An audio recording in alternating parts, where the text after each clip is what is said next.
Excuse me, folks, if you would please take a seat, we'd like to get started in 1 minute or less.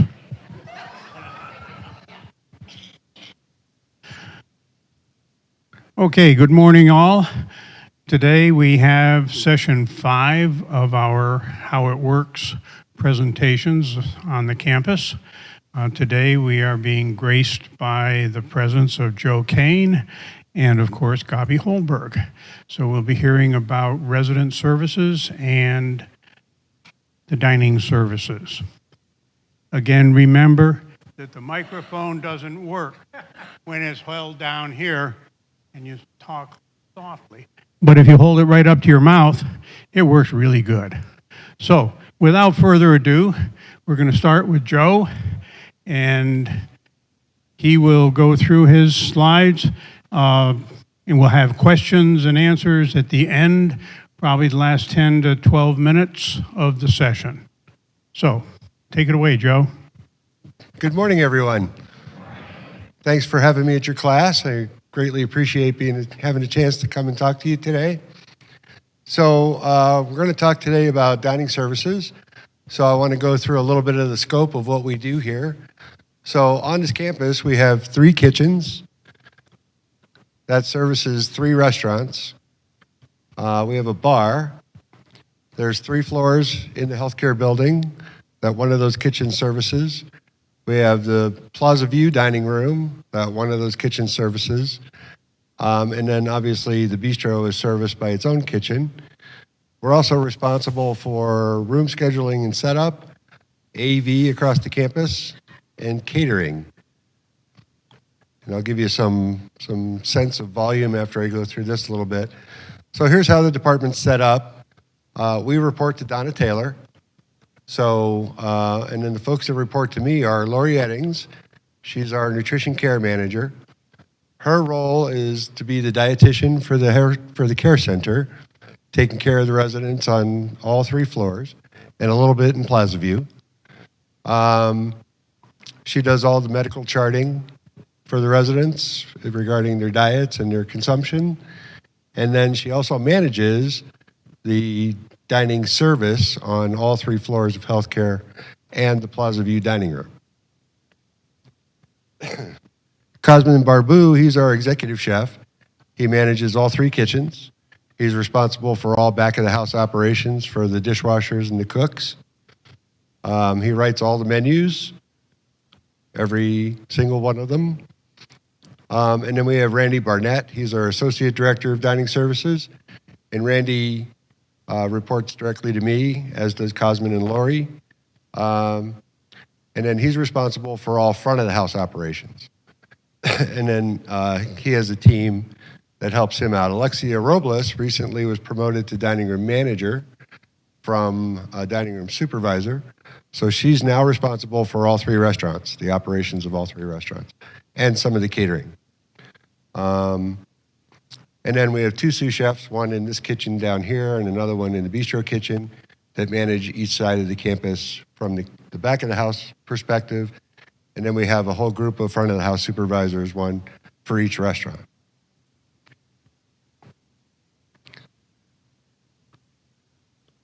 So as far as employees go, we currently have, well, this could be wrong as of today, but we currently have 29 cooks, 77 servers and diet aides, 14 dishwashers, 12 managers and supervisors, for a total of 132 employees in this department. So everybody's busy managing employees. I'll give you a couple of meal statistics. On average, we do 375 meals a day in the bistro, Monday through Saturday, each and every day. 220 on Sundays on average. And 50% of these are pickup and delivery. Buckwald's averages 70 per night. Elaine's averages 45. Now that we're open 2 nights, they average 45 a night. The healthcare center and Plaza View have a similar census, so they're about 255 meals a day in each place. We do about 100 to 112 catering meals a day as well. So the total meals per month are 32,070, and annually that adds up to 384,840 meals a year. To put that in a little bit more perspective, the daily special in the bistro, we sell 26,482 orders of that annually. It's the single best seller in the bistro. It's the single best seller on the campus. We go through 4,500 pounds of prime rib annually, 31,200 pounds of potatoes, 10,400 pounds of onions, 387 gallons of cranberry juice, and 16,640 pounds of chicken, just the breasts.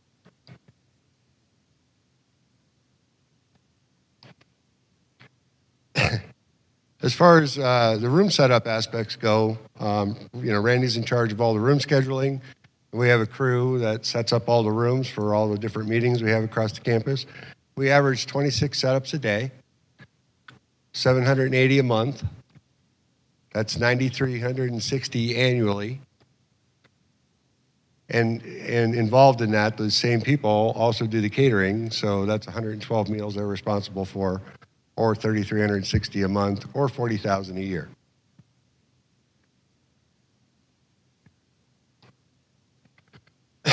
So some of the challenges with dining services, we have a diverse group of folks that live here. So you all have different tastes and needs. There's a bunch of folks that are on different special diets. Everybody was a cook or had somebody cook for them most of their working life. So you all know how to make meatloaf, right? And is ours the same as yours? No, it isn't. No, it's not. One of the constant challenges here is consistency. So we've addressed that recently by almost stopping using a temporary service for cooks. We're scheduling 5 shifts a week right now in one restaurant, so we're down from what we were scheduling at more like 20, 25 shifts a week for temporary people. They would show up, we'd tell them what to do, and then they'd do their best, but there's no training because there'd be a different person the next day. So that was a lot of our problems with consistency. Now we're pretty much have our own crew, so we've been able to attract and train a number of cooks. We hired 6 in December, early January. So you're going to see consistency pick up quite a bit now that it's our own people. They're here every day. They're working with the menu every day. They have the same leadership every day. So we hope to see our consistency go way up. Staffing is always a challenge, especially post-COVID. So you remember, those of you who've lived here for a little while, you remember we were down to one restaurant only to go because that's all we had staff to do. We've come back a long way. At that point, we had 55 positions open. Of the 132 people, we had 55 open. So, we did the management team did a lot of dishwashing and cooking and serving. So, but that's now much better. We have 3 restaurants. We've been able to open a Lane's a second night. We'll see where we can go from there. And then multiple kitchens is a challenge, managing 3 different locations and having food come out consistently in 3 different places. But then it also gives us some opportunities. So staffing is an opportunity for us. We feel like we're doing a great job right now of recruiting and attracting people to the campus.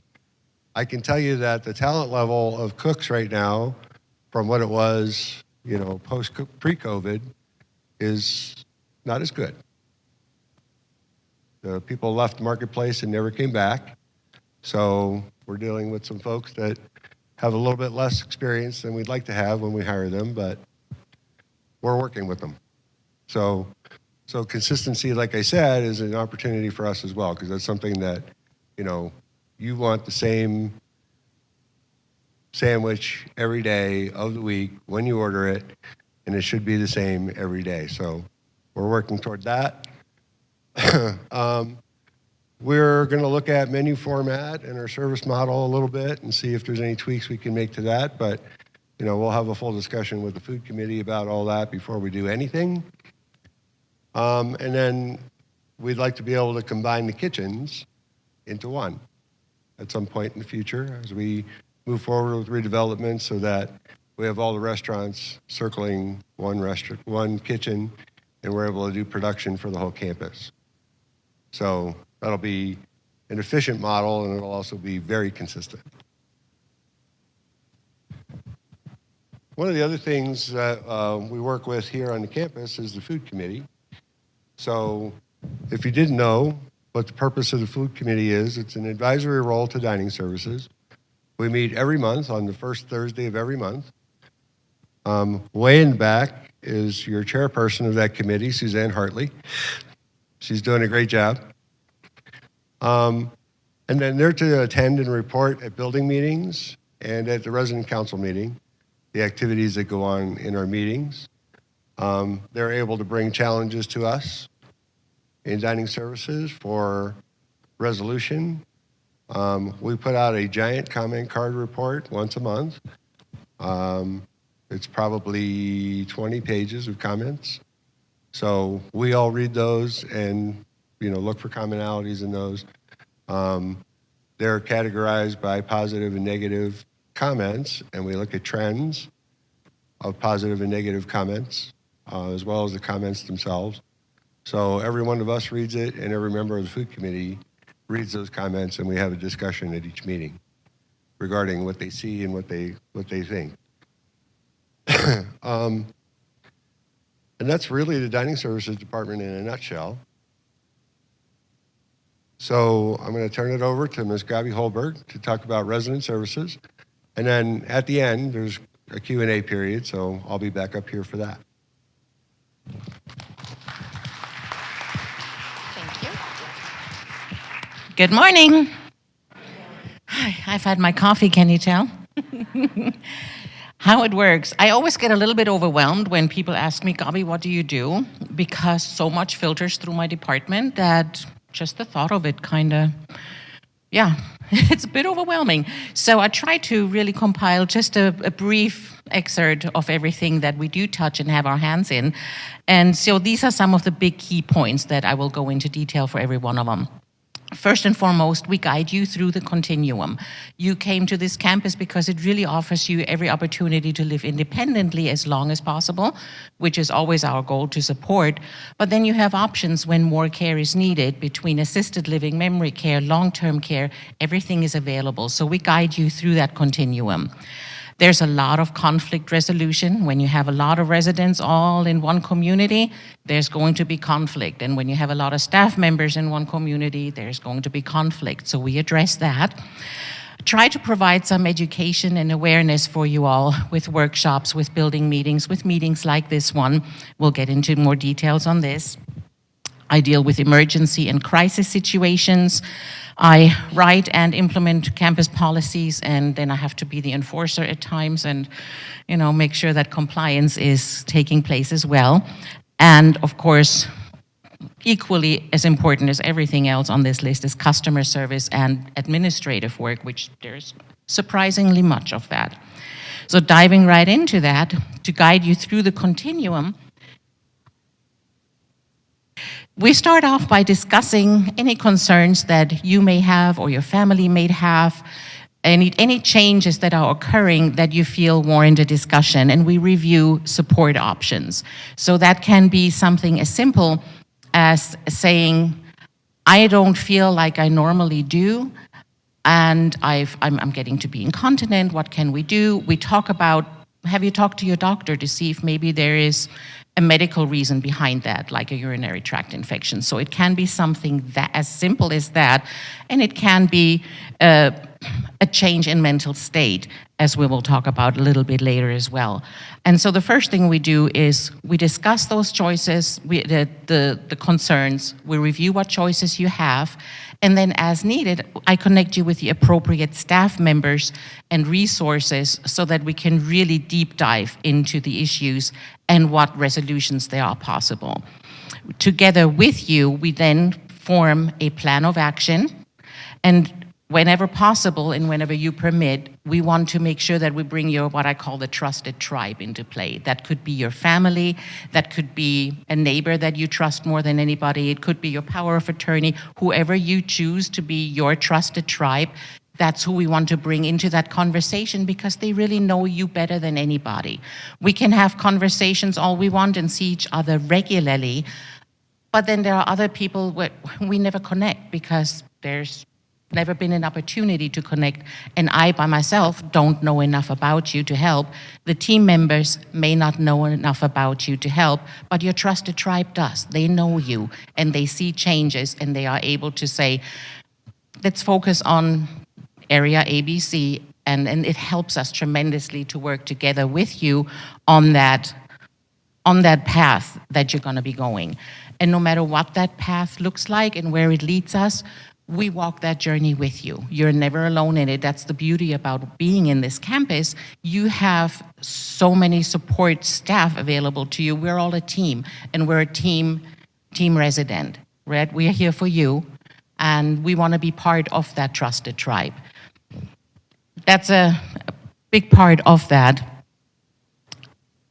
And a lot of times when we walk through that journey, we have to address some conflicts, obviously, but conflicts don't always just arise when it comes to having to go through changes and challenges personally, but it also arises when we live together in a community. And many times I find myself in a role of mediator, of diplomat, of, having, like I said earlier, to be the one that enforces policy. Because when you have this many people in one area, personalities clash. Sometimes we meet someone new and we immediately click. And you become fast friends, you mesh, everything is wonderful. But just as often, we rub each other the wrong way. And so then two neighbors may not get along, and we have to figure out, well, how can we make it so that you can live together amiably? You don't have to become friends, but we have to live together amiably. Some of the problems you might have with your neighbors could be noise disturbances, that they're playing classical music at 2 a.m. when you want to listen to rock and roll, and between the two of you, you clash. It could be that walking past an apartment, you might feel or smell odors emanating that are displeasing to your nose. And it could be something as simple as personal hygiene, where it affects other members of the community. And one example I think of, you might be thinking of maybe somebody forgot once too many times to shower. That's one of the minor issues. We have a bigger problem if somebody, and this happens, where somebody comes into the dining room, for example, not realizing that they had an accident and it's falling out of their pants. Because there are challenges that everybody incurs at one point in their lives or another, and we have to address those challenges. It's not always easy. Again, you have to be a mediator, you have to be a diplomat, you have to come in all various roles to try and fix that problem, because you have a right to dine in a clean dining room, but that person also has a right to enter the dining room. They just need to not have anything falling out of their pants. When it does, they have to go to the laundry room, which is sometimes the bane of my existence. Laundry rooms we have in the rental apartments, Plaza South and Plaza North, where residents in those two buildings share a common laundry room on almost every floor.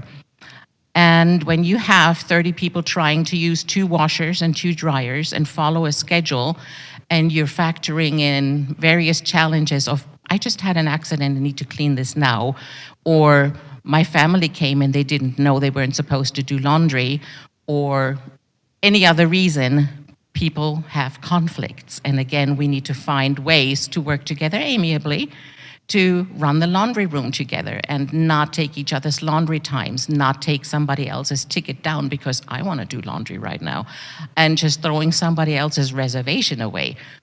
Lots of conflicts, lots of communication, lots of meetings about that with residents. And another one that you might be surprised in that we deal with a lot is one-way relationship interests. What does that mean? That means, for example, boy likes girl, girl doesn't like this boy, girl likes another boy, and we have a conflict. It could be that somebody's been dating somebody for 6 years, they've been an item, they've been a couple, and all of a sudden they break up. And it's really hurtful to one person because whether you're 85 or 18, it hurts when you have a breakup.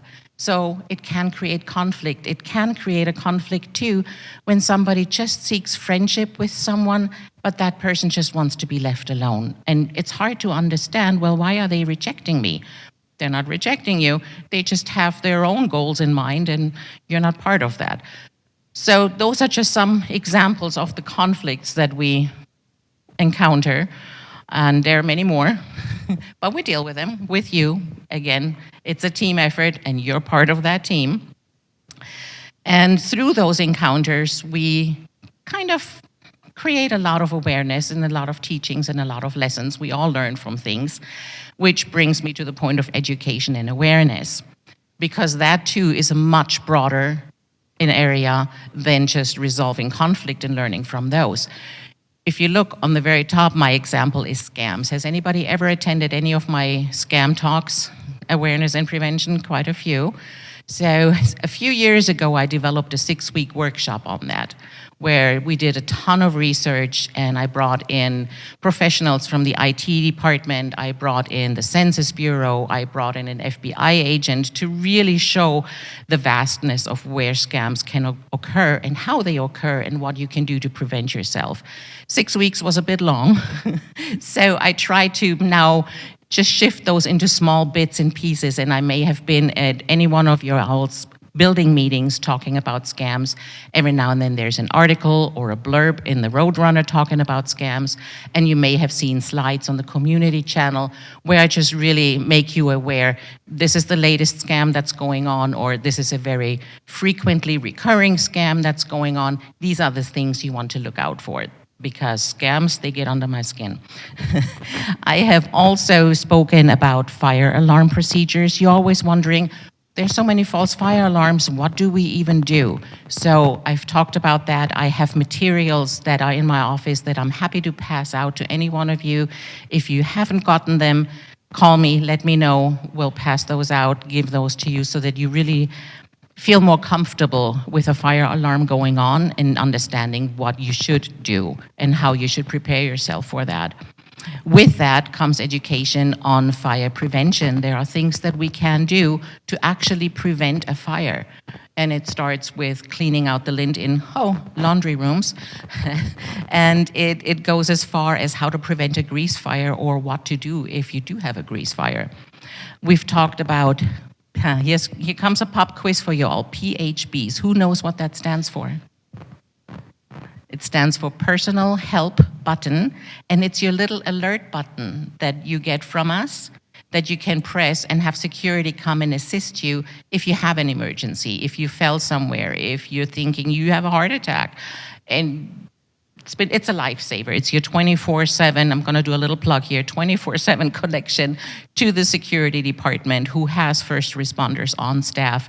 If you don't have one, please call. It's worth it to get one. So I give education awareness classes on that. Same goes for the good morning check-in. Does anybody even still remember what that is? The good morning check-in list. Some of you are on it. It's where you press every morning a little button that says, I'm up, I'm about, and I am well. It's a voluntary program, and I'm gonna just again do a little plug because it saves lives.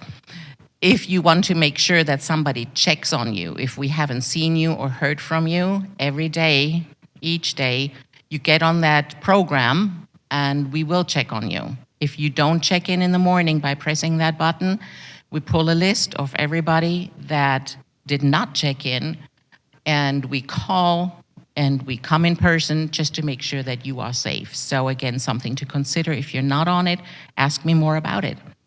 And the other example I want to bring for how we provide education and awareness is our series on Behind the Curtain. Anybody remember that or been part of that? Not a lot. It is, okay, there's a few. It is where we talk about the processes of what happens when we're starting to notice changes, when you're starting to notice changes, and at what point is it hurtful to help your neighbor with little things here and there. So it's a program that several departments of us have developed a few years ago, and mostly Success Matters now is the one teaching it. It's a great awareness workshop that we still take part in for at least one of the lesson sessions. Emergency and crisis situations. Part of the Behind the Curtains study was to help with emergency and crisis situations, specifically, what can we do to be proactive in avoiding them? Some of the emergency and crisis situations that we see is the most frequent one, falls. Almost everybody has, at some point in their life, taken a fall, including living here. I have. And so we see plenty of those, and that can result in injuries from just a scrape on your knee to a broken hip and worse. But falls are definitely something that occur daily and frequently around campus. Other situations are altered mental states. And earlier in this program, I mentioned that somebody might act differently and not be quite the same. And maybe along with that, you might notice an odor of urine. That is an indicator of a UTI, a urinary tract infection, which can lead to an altered mental state. So something like that is super simple to fix. You go to your doctor, you get antibiotics, you're on your way to being yourself again. But it's not always that simple. Sometimes altered mental state can be caused by or express itself by hallucinations, through paranoia, through delirium, and it can also be affected by depression. So there are a lot of different reasons why your mental state can be altered, and it's time to bring in professionals to help you through that, and I can connect you with those people. There are, again, lots of professionals on campus that can help isolate what the potential cause may be. We always recommend seeing your doctor, but sometimes it's just a really good start to talk to staff on campus, because you may not see that your mental state is altered, but we do. And so when you have people in your trusted tribe, like Erin, like Tina Alonso, like me, like your caregiver from Beatitudes at Home, tell you things that we see that you don't see, that again can be life-saving. So take that for what it's worth. It's just us caring about you. Other emergency situations can be substance abuse, such as drinking too much, mismanaging your medication, and having some serious problems resulting from that, all the way to using illegal drugs. We've seen it all. I've had it all come through. I deal with that on a fairly regular basis, sadly. And some of these substance abuses can, but not solely, lead to suicidal ideations. When you have a resident who's just done with living, we had a resident who still resides here years ago see somebody in one of our rental buildings on the 5th floor put a leg over the balcony railing. She was ready to end her life. She felt she had outlived her resources and her usefulness, and she was done. So thankfully, by seeing her, we were able to intervene. We were able to give her the help that she needed and help her come around and seeing life in a new perspective. And she stayed here on campus for many more years thereafter, happier, healthier, and no longer suicidal to that degree. But again, a great example of what happens here on campus that you may never notice or be aware of. And then sometimes, of course, death does occur, and it's sadly a part of life that is predestined from the moment of our conception. It's unavoidable. We will die at some point or another. And when that happens, there are things that need to happen and take place. So I have a lot of conversations with family members when somebody passes away and help them emotionally through that, because it's hard to lose somebody that you care about. And it's hard for us as well, just so, we get used to you, we get to liking you, and when we have to say goodbye, it hurts. So it can be very emotional to think of all of the things that I just talked about. Sometimes it's nice to have a break from all that emotion and be able to just focus on something that is completely non-emotional, such as policies and how to implement them in compliance. I write several policies for this campus, and one of the ones that was really getting to be important when it came about was the pandemic policy, because we didn't have one, because we never had a pandemic here on campus. So we needed to create a policy for that. Other policies I've written were bullying amongst older adults. It happens, and sadly there was a need to write a policy for that.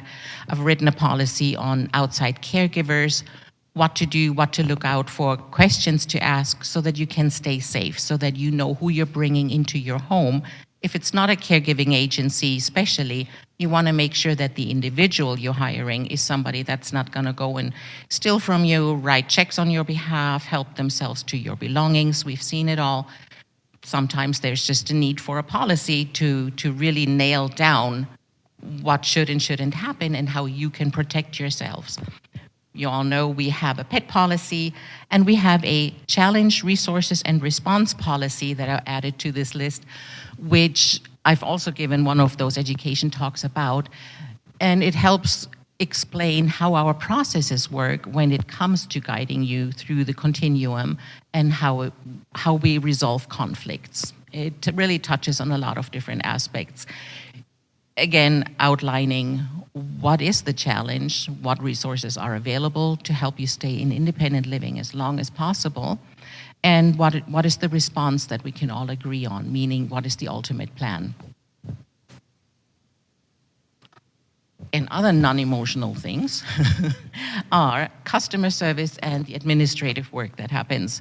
So the customer service portion of it means that we have a big function as a concierge supplier for you, source for you, where we get lots of phone calls and lots of inquiries, lots of questions, and we point you in the right direction. I assist with work orders and follow-up. So if you're saying, my sink's been dripping for the last 3 months and nobody's addressed it, I find out, well, did you ever place a work order? Turns out, no, you didn't, so nobody came to fix it. I'm sorry, but we'll place that work order now, and somebody will come and fix it. Or, oh wow, yes, you did place that work order 3 months ago. I don't know what happened. It got lost in the shuffle, but we'll follow up on it now. And so I just help facilitate that communication. Because I do act as a liaison, not just to facilities, but to pretty much any department here on campus. Success Matters is a big, well, partner, if you will. We're like sisters. We're one and the same in many ways, but yet so different in every other way. But again, liaison to all these different departments that can help you in one way or another. If I can help you personally, I always will. But there's a lot of things that I cannot do on my own. I can't hang pictures for you. They won't let me because I fall off ladders. But there's the right person for the right job, and I'll help you get connected to them. If I don't know who that is, we'll find out together, but we will find a resource for you.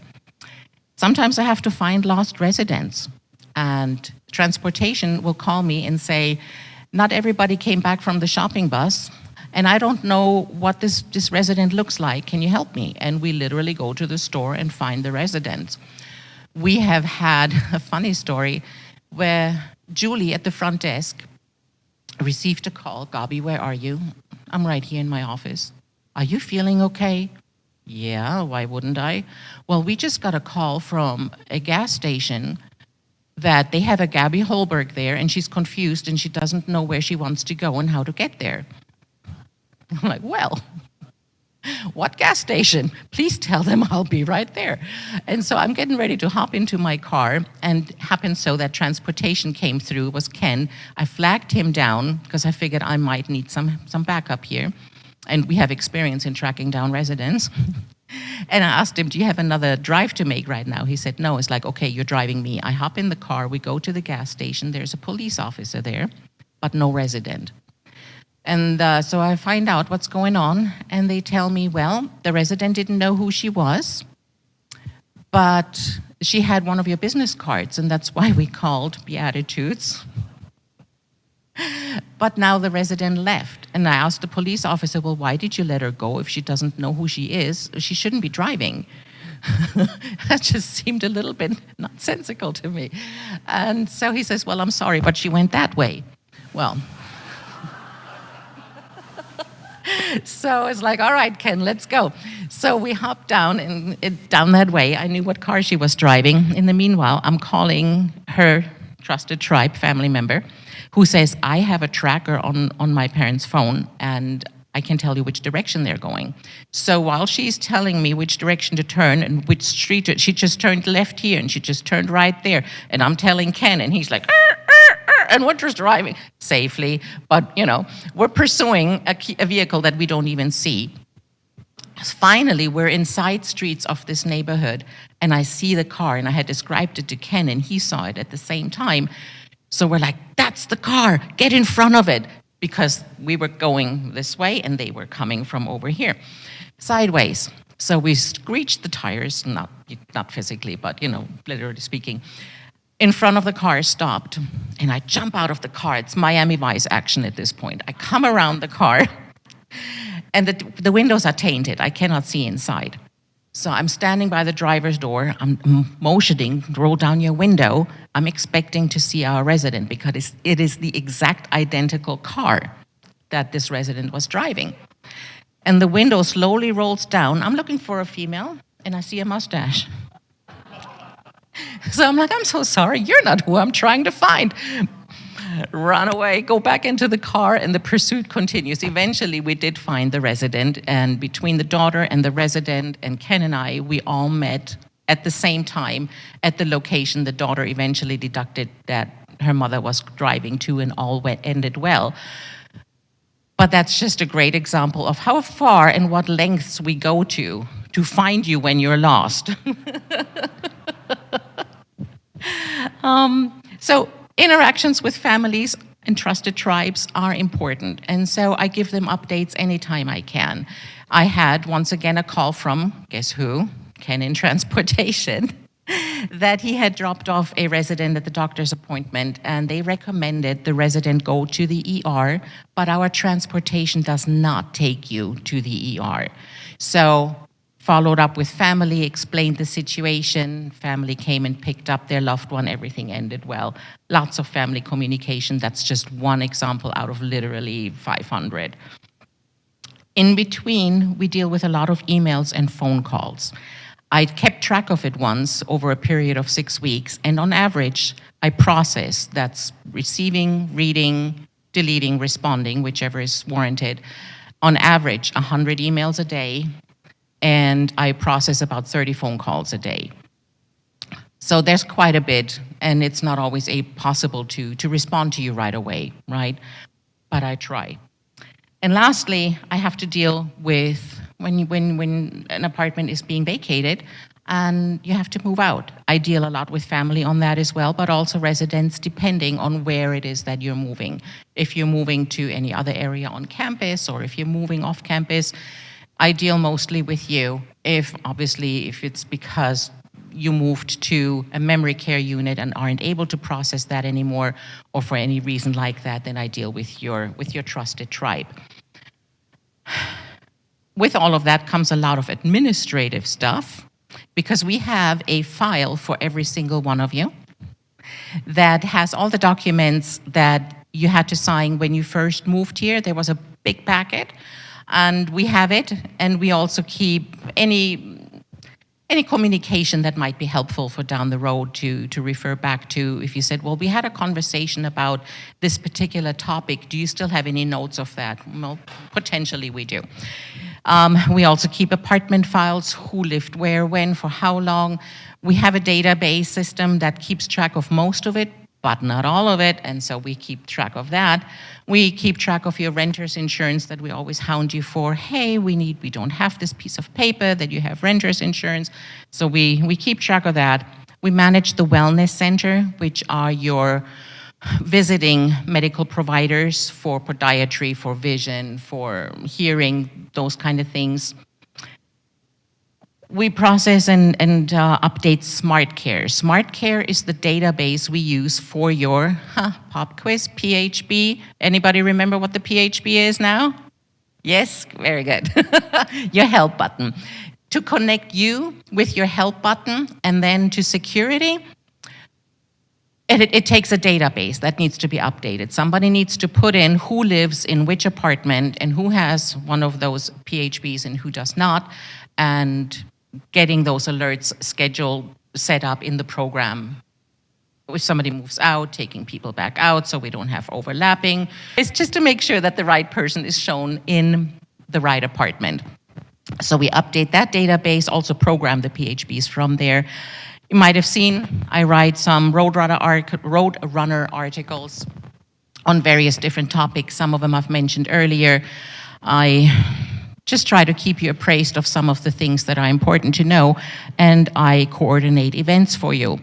So we just recently had Corona Sign Up. I coordinated that event for you. I coordinate vaccine clinics, from COVID vaccines to flu vaccines and anything in between. Coming up, AARP free tax services. You're going to be reading about that in this upcoming Roadrunner. I coordinate those events. So many of these things that are helpful to you come through me, and I'll try to get them coordinated for you. Again, only some examples, definitely not everything. And finally, not quite, but finally, Marsha. I mean, meetings. We use Outlook as our email program, and it recently let me know that I spent, on average, 49% of my time in meetings. That's a lot of meetings. That's not just meetings, however, with executive staff. That's meeting with team members, talking about crisis situations and resource plans and those things. It's meetings with you about whatever challenges you want to talk about or questions that you have in general. It's meetings with your trusted tribe. It's meetings. Roughly half of my time. So, interestingly enough, the organizational chart, it's not quite as filled as Joe's. I do report to Donna, your COO, and at the moment I have one assistant, Mara, who's back there. She joined me 7 weeks and 1 day ago. And I could not feel more blessed to have her, because she's been literally a lifesaver for me. Because if you think about some of the challenges and opportunities for us, for my department specific, having roughly going on 500 residents, and between 1 and the most we've had in my department was 3, that's a challenge. Because the timely response lacks. Ideally, I want to take every phone call immediately, but I'm not in the office enough because half the time I'm in meetings. I can't answer the phone call, so you have to leave me a message, and I try to return that message timely. Doesn't always happen, and I beg your continued patience, because we do try. And sometimes it takes 24 hours to come around for a phone call. Sometimes it takes 2 days, a week, and it's even taken until an entire month before I could address something, because at that point I have to prioritize. Over the long run, that can lead to burnout. When you have so much that you want to do and so much that's on your plate, it can lead to burnout. And burnout can lead to mistakes being made. Burnout can lead to illness, and it can eventually even lead to somebody quitting, which is, it happens. Sadly, it happens. No matter how much we love the job, it happens. So please, again, I ask for your continued patience with us in returning calls and emails. We take it seriously because you matter. Opportunities. I always say the opportunity is to dream big. Wouldn't it be nice to have assisted living in independent living so you don't ever have to move? That, to me, is a huge opportunity that we have, that I know, given time and money, we will be able to do. We're just not there yet, but that's a great opportunity. Having a memory care with outdoor space, that would be a huge opportunity. And of course, I dream bigger, so I dream of a mini mall that would include everything that you need, from hair salon to bank to fitness to every staff member that has an office, all in the same building, all in one stop. Thank you for your time. Thank you, Gabi. Okay, now we'll open the floor up to questions. Phil has a microphone in the back. Nancy has one over here in the back. And so please raise your hand if you have a specific question, and do not just shout it out. And remember, hold the microphone up to your mouth like this. It works really well.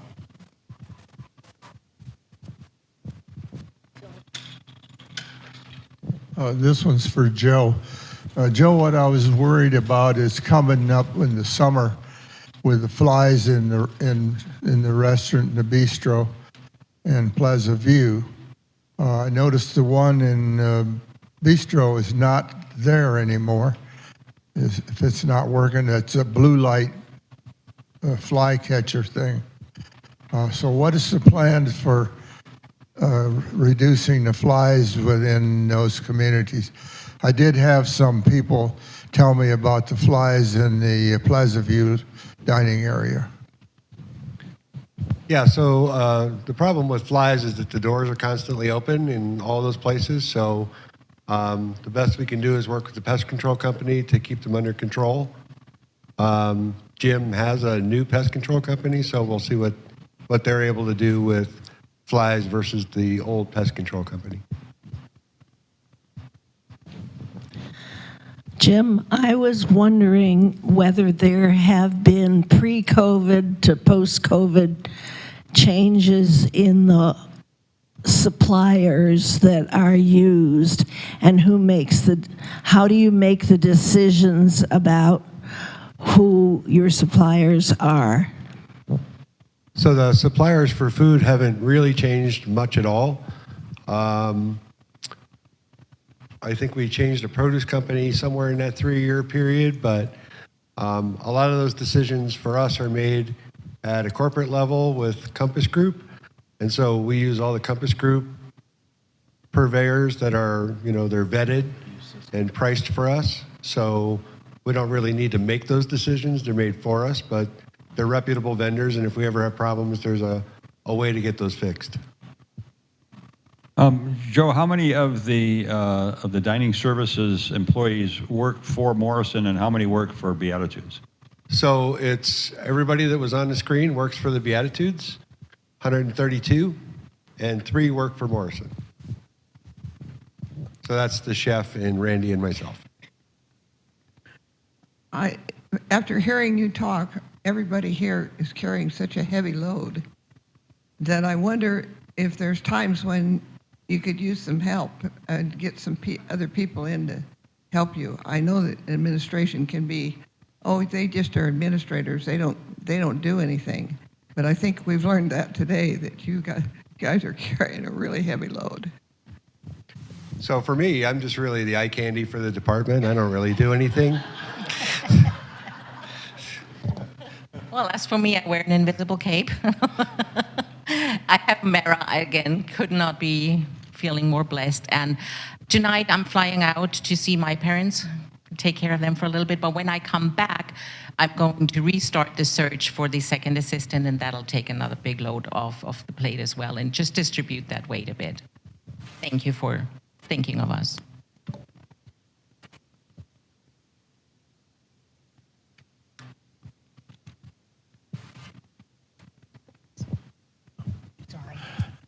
This question is for Gabi. Suppose you have a situation where a resident does not leave his or her apartment for, say, 4 or 5 days, and they're not signed up with this system where they check in every day. Is there any way to check on and find out about? My concern is some of these people may just be lying flat on the floor with a heart attack, but they haven't signed up with the system. Right, which is why we encourage everybody to please sign up for the system. Unless we hear from neighbors saying, I have not seen this person in the last 3, 4, 5 days, a week, 2 weeks, we wouldn't have cause to come in and check on you, right? Because you're independent living, you come and go as you please. You don't have to check in or out with anybody. So unless we hear from you that your neighbor has not been seen, and typically they do come out and about, we would not know. We would not know. And that is sadly how we have discovered some of those incidents having occurred. And sometimes help comes too late.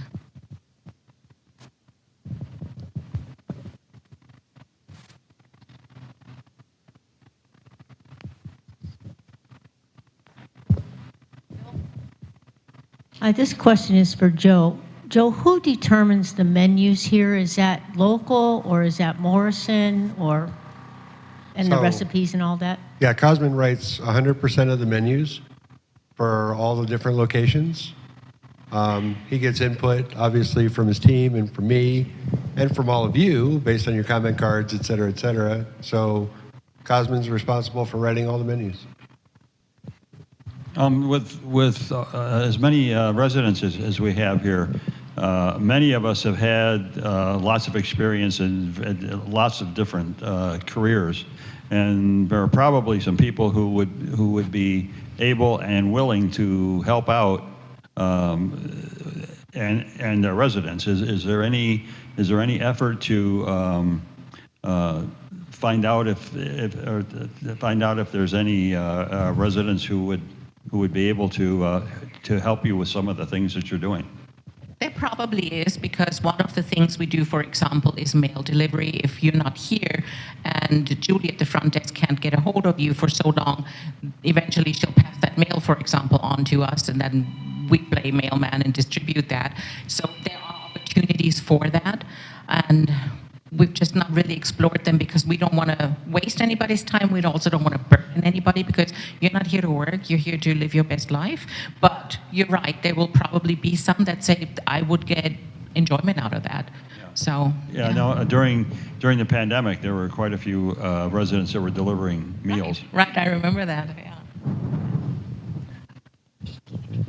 This question is for GABI. I understand that you field a lot of phone calls and a lot of emails, but you also said you deal with emergency situations. So how does one contact you if it's an emergency? Obviously, it can't be a phone call if you can't get back to it right away. How are you contacted in a case of emergencies? If you have an emergency, you should call security. That should be always your first call, respectively 911, depending on the type of emergency. And calling security first, if they feel that I need to be present, they will call me. And if I am able at all, I will come right then and there.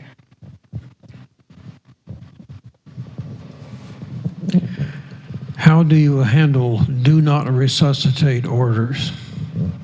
I personally don't. Short answer, taking that from you. If you have a DNR, a do not resuscitate, you want to prominently display that in your apartment. So when the fire department needs to come, and also our security, they will then not take steps to save your life. Instead, they will honor that request. If you ever go anywhere else, I would recommend having additional copies on hand with you so that you can make others aware when you're off campus that you have a DNR in place. Does that answer your question? Gabi, I have a question on that same subject. In our apartment, Marilyn and I have a copy of our living will, our do not resuscitate, et cetera, et cetera, et cetera, copy of the final arrangements, all of that stuff on a magnet on the side of the refrigerator. Is there a specific spot on campus that we should encourage people to post this information so that any first responders can find it easily? Because in our apartment, you've got to look around on the other side of the refrigerator and it's not really obvious. Right, and that's kind of what I mean by prominent. It needs to be prominent. They do try to look and see if they see an order, but if they don't, they go immediately into rescue mode. So if you You can give us a copy and it means nothing because the fire department needs to see an original. I didn't know if you knew that, but the fire department needs to see an original. It cannot be a copy. So even if we had one on file, it'd be meaningless. And we can't tell the fire department, oh, I think they're DNR, but I don't have an original. They'll say, too bad, we are going to conduct life-saving measures at this point. So find a place in your apartment, find 2 places in your apartment, find 3, whatever it takes, because you can have as many DNRs as you need to, but make sure that they are displayed prominently so that the fire department can see them and act accordingly. Our front doors are mostly metal, about a magnet on with an envelope on the front door. Yeah, not on the outside, but on the inside, yeah. Yes. Yeah. I have one for Joe. Prior to COVID, the bistro menu used to have the catch of the day. And now we have the same fish for 6 days. Is there any way that we can go back to having a choice? Because I like to eat fish 2 or 3 times a week, but I don't like the same fish. Just a question. It's something we could certainly look at. I can't answer it right this second, but we could certainly look at it. Okay. I appreciate it. Can we go back to the DNR? I want to make one comment. There's an orange card that is available from your doctor or from the nurse practitioner. That is the famous sign for the people who come to rescue you. If you don't have the orange card, you may be out of luck. So get that.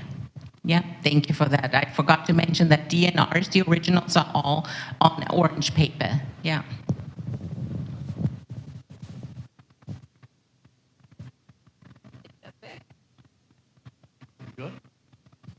I guess we've run out of questions. So thank you very much, everybody. We'll look forward to seeing you back here next week, and we'll wrap this program up. We'll be talking about health services and all the activities in that area. Thank you again, everybody, for coming, and we had about 83 people here today, so our attendance is still holding up very well. So thanks again, and I will send out copies of the slides used today after the meeting today. So take care, and thanks again for coming.